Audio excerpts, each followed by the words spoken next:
Good morning, everyone. It is April Fool's Day, but I don't have a trick for you. So what I want to talk to you guys about today is just the beginning of your journey, getting set up, what you need to do. And April was supposed to be like a big fitness focus for me, but then I ended up getting some kind of weird flu and virus. So I'm still kind of working through some like post-viral fatigue.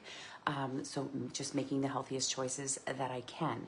However, I'm also signed up. This is like a personal goal for me. I've also signed up for a little 5K run with my son. So we're going to be training for that.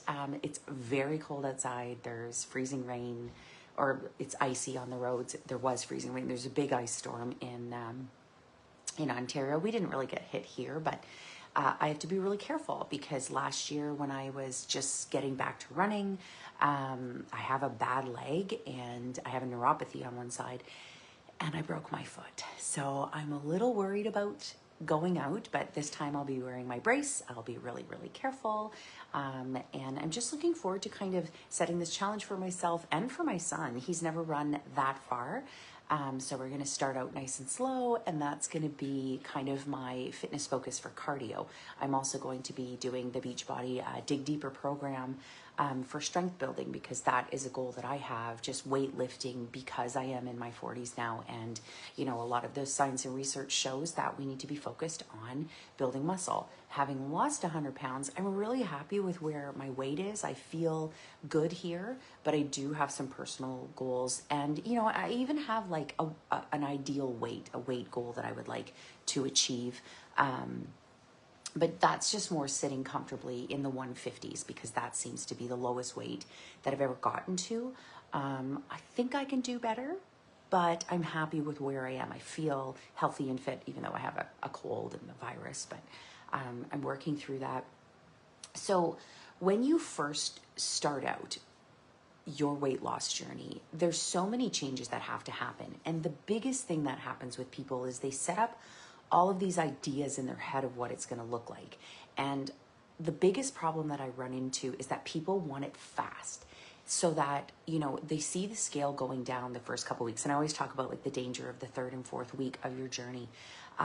Because what happens when you first start to make changes, you do see weight loss on the scale right away. And that's really motivating and it makes you feel really proud. But then the problem is, because you're doing this for so long and natural weight loss is a slow process, it can be really upsetting and demotivating if you have a weight gain on the scale, but also if you don't make the choices that you think you should be making. So a lot of times people will go out and they'll have foods they're not supposed to have, and then they just kind of give up on themselves. And the problem with that is it's this psychological barrier in your mind of like, I can't do this. So you have to change the way you talk about your weight loss and the way that you see yourself, because you are really strong, but our relationship with food is so complicated. So I often talk about, like in my reels, I always say, you know, I take my favorite foods and I make healthier choices. Well, you can also take your routine and make it into a healthier routine. Now that takes time, waking up in the morning, making sure you get your water in, all of those things. That's where following a nutrition program or following a fitness program and being in a community can be really, really helpful, because you're going to see people who share like, I didn't make the best choices today and here's what I'm going to do. And it's always about having the next step. And a few years ago, my friend Kim Fitzpatrick, really motivating, powerful woman, she made the statement, I don't do that anymore. We don't do that anymore. And where I want you to kind of place that we don't do that anymore is we don't give up on ourselves anymore. And it doesn't mean that every single time you make a poor food choice, you're giving up on yourself. I didn't lose 100 pounds by being perfect. It was a long and slow process where I learned a lot. I learned a lot about the foods that I can have in my house. And those problems for me still exist. It's really hard for me to take my kids out for a treat, but now instead of getting my own, I'll just have a few bites of theirs. And sometimes it's not a few bites. I'm going to sneeze. Excuse me. Excuse me. Not done. One more time. Oh, maybe one more time. Okay. Like I said, I'm not feeling 100%, but I'm getting there.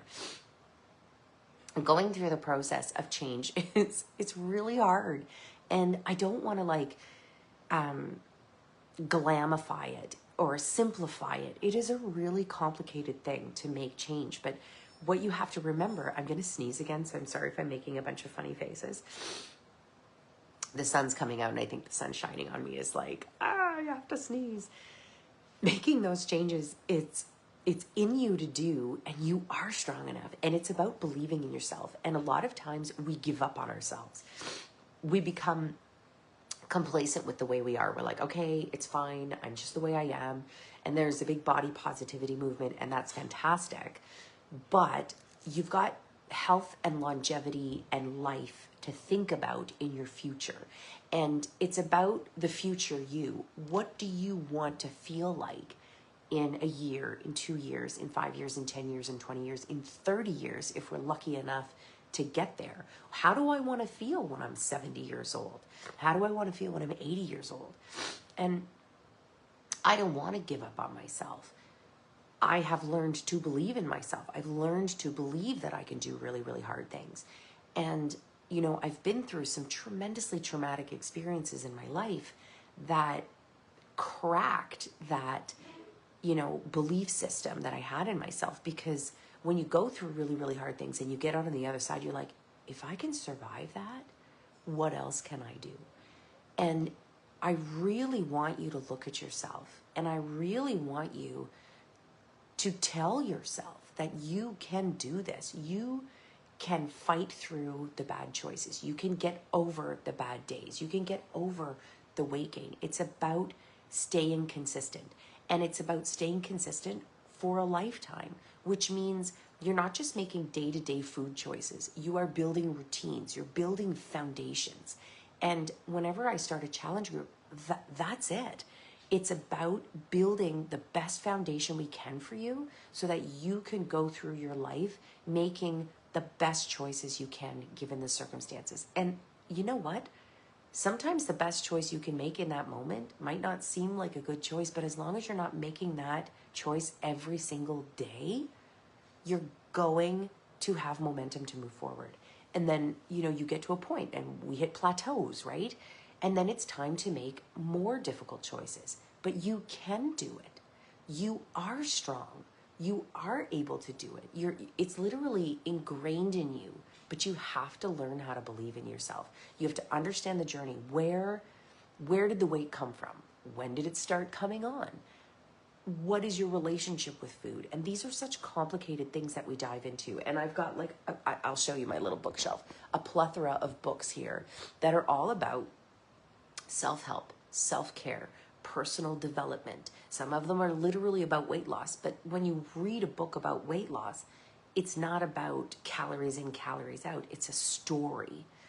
It's a story of where did this toxic habit come from? Because our relationship with food, if we can't control it, we're making poor choices, and we've arrived at a place where we're obese or uncomfortable with how we feel, and it's affecting our health and our everyday life, then there's a story there.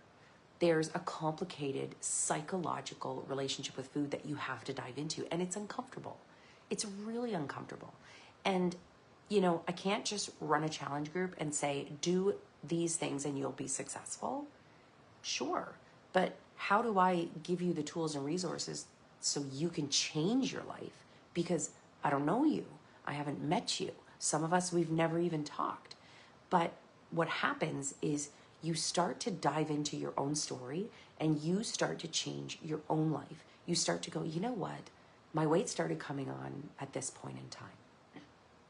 My weight really climbed up at this point of time. At this point of time, I tried to lose weight and this is what happened. Like, hindsight's 2020. There's a lot of information available to you when you think about it, but we don't like to sit down and think about hard things. We don't like to do that. But that's going to be one of the most important things that you do as you work on changing your life, as you work on whether it's weight loss or your mental health, whatever it is, your fitness. Those are the things that you really have to dive into. So it's great to go in and you know, follow the posts that I send you and all that homework. It's great.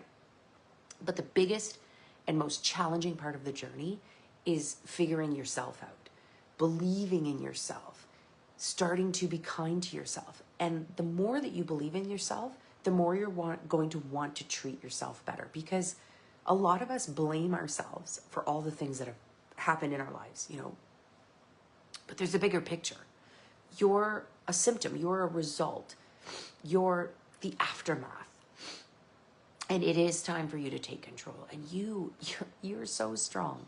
Human beings are so strong. And just the fact that you're here and you're listening and you're trying shows that you have a desire for change.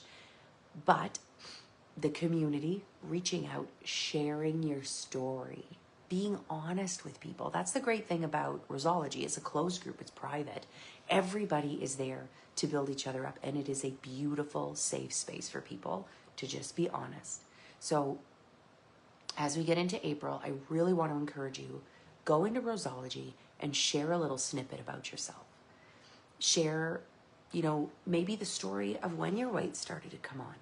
For myself, I was always a chubby kid. I was always the chubby kid, the chubby sibling.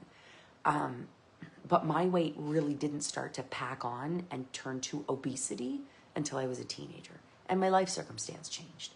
And I can pinpoint exactly in my life, because I've thought about it enough and I've been through therapy, I can pinpoint exactly in my life where food became my medicine to deal with what I was going through. It was a comfort. It was a friend. Feeling lonely, eat a bag of Oreos. It was something to do. It was a boredom fighter. I spent a lot of time alone as a young teenager, from 14 up, and more 15 up. But I know my journey, and I know my story, and I know my relationship with food now. But I did the hard thing of sitting down with myself and diving into my past, diving into my choices, and then using the information that I've gained from that knowledge to change my present and to set a foundation for my future. And that's why I'm here with you guys, is I really want to see you guys do that. So today your challenge is share something about yourself in the group and allow other people to lift you up, to have the conversation, to start the conversation, to be inspired by you. Your story is so inspirational. That's what brought me here to doing this, what I'm doing right now, sharing my life, partnering with Beachbody, partnering with Shackley, partnering with the companies that I've partnered with, because they're health and wellness companies. That's what I live and breathe. And that's how it started. Even before it was a business, I shared my story. I made a post and I said, this is the hard stuff I'm going through. And women were incredible in building me up and making me realize that I was strong, that I was valuable, that I was capable of doing this.